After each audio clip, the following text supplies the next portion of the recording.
Love this man. Loved working with him. Loved having him here with his lovely wife to promote their children's books just a couple of weeks ago. And now he's here courtesy of allprodad.com, none other than Tony Dungy. How are you, Coach? Hey, Rich, I'm doing well, and I love that Hawaiian pizza, too. I think you're going to enjoy it. Tony Dungy! Tony, really? You're a Hawaiian pizza guy? I've had it and like it now. Sausage is still my favorite, but Okay. The Hawaiian pizza is not bad.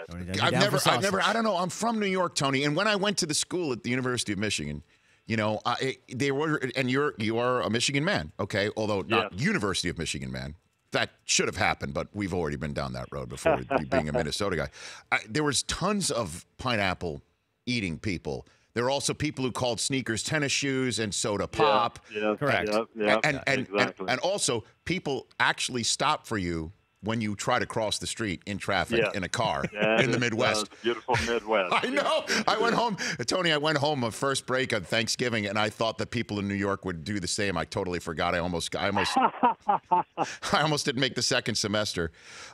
Good chatting with you here. Thanks for calling into the show. What do you think we have learned over the first 2 weeks of this pro football season, Tony? What's the one thing that you didn't think coming in that you have learned about the 32 teams through 2 weeks?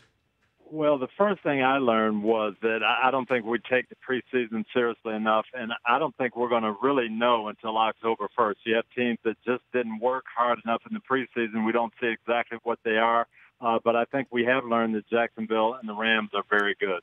So which team that we haven't learned who they really are do you think we will learn will actually be good?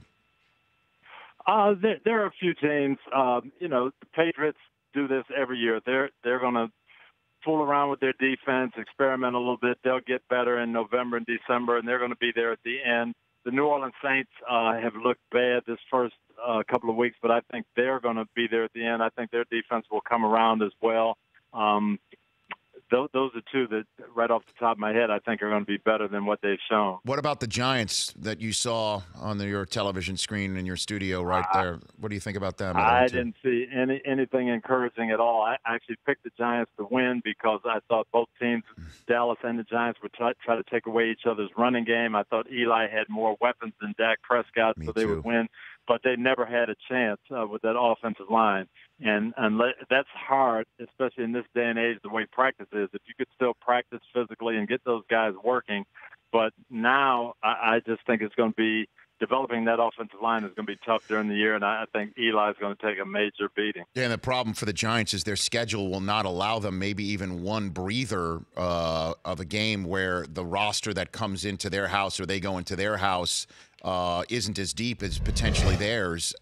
We had Trent Dilfer on the show on Monday, Tony, and he said from what he could see that Eli is operating at a faster speed with trying to change protections pre-snap than what the offensive line and anybody else who he's trying to communicate with pre-snap can currently handle. Is that something you can actually work on? Is that something that you can actually fix? That you can fix in practice. You can change the protections and get guys on board, but even when they knew who they were blocking, just one-on-one pass blocking, line stunts that should be very simple to pick up were popping scot-free. Those things need work, and you have to work at full speed to get that done.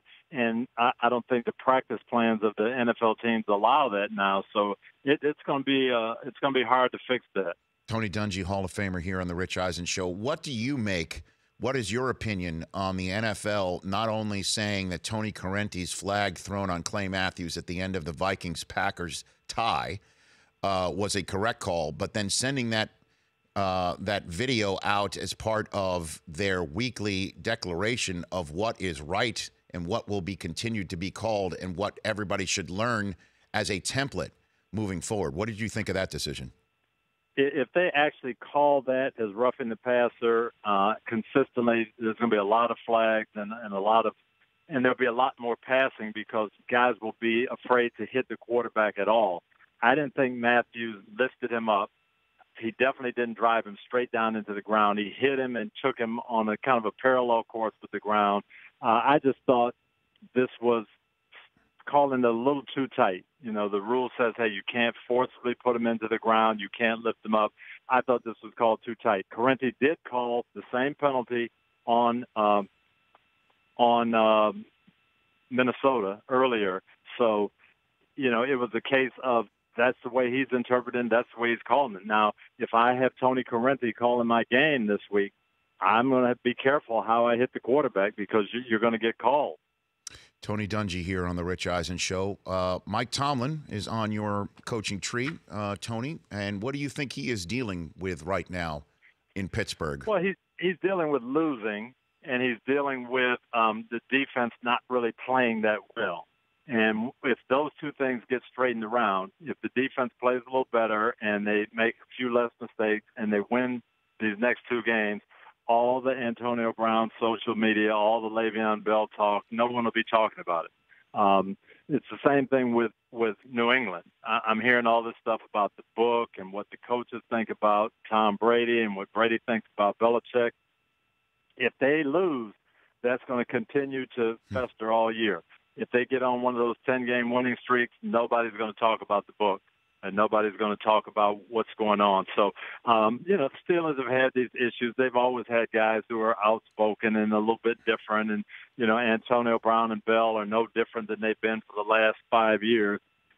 They've just got to start winning.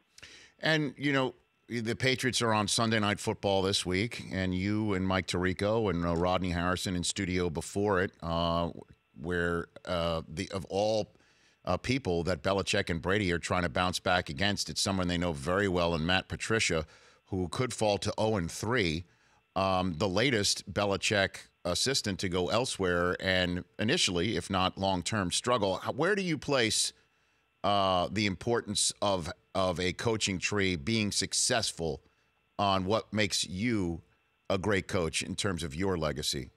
Where do you place that? I think zero. I'm really proud of the guys who work with me. You know, Jim Caldwell going to a Super Bowl, Mike Tomlin going to a Super Bowl and winning, Lovie Smith going to a Super Bowl, Herm Edwards going to the playoffs, Leslie Frazier going to the playoffs. Rod Marinelli went to Detroit, didn't win, was 0-16, but I'm proud of all of those guys.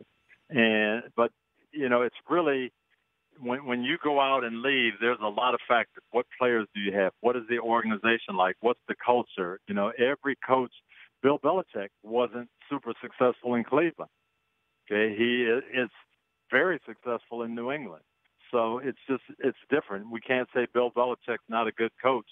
His time in Cleveland, if that's all we had to judge, we might say, hey, he was just average.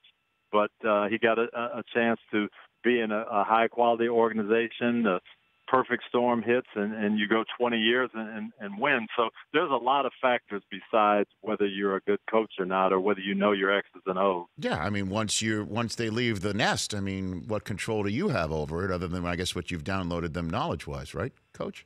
Yeah, and trying to help them through tough situations. And if you're Mike Tomlin, how do you get the ship righted? How do you get people focusing on the assignments on the field and forget about all the off-field distractions?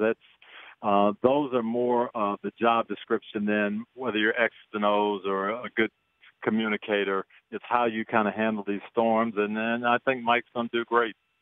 So, Tony Dungy, Hall of Famer here on the Rich Eisen Show. Tell me about Dungy's diary at allprodad.com. What's this about?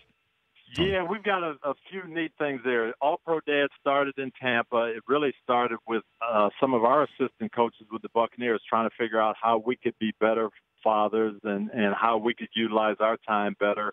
And we ended up branching out and turning that into a program for other men. And we thought it was just going to be local here, but it's actually gone to 48 states. And we have breakfast in schools all over the country. We're actually sponsoring a program next Wednesday. Bring your kids to school day, Dad, in the state of Florida. Just things like that to get men connected to doing the job of being a father a little bit better. It's a great website, a lot of tips, a lot of helpful things. So if guys are saying, hey, I'd really like to be a better dad, I'd like to connect with my kids a little better, go to the website, allprodad.com. You'll get some great resources and great tips. and learn how to eat pepperoni or pineapple with your children, if that's How to something. make different kinds of pizzas that your kids will enjoy. Okay. Yes. Great chatting with you as always, Tony. Really enjoy catching up with you. Hopefully we'll do it again real soon. I always enjoy our Always chats. good, Rich. Thanks, buddy. I appreciate it. You bet. Right back at you. At Tony Dungy on Twitter. Great follow. The Rich Eisen Show, weekdays at noon Eastern on Audience.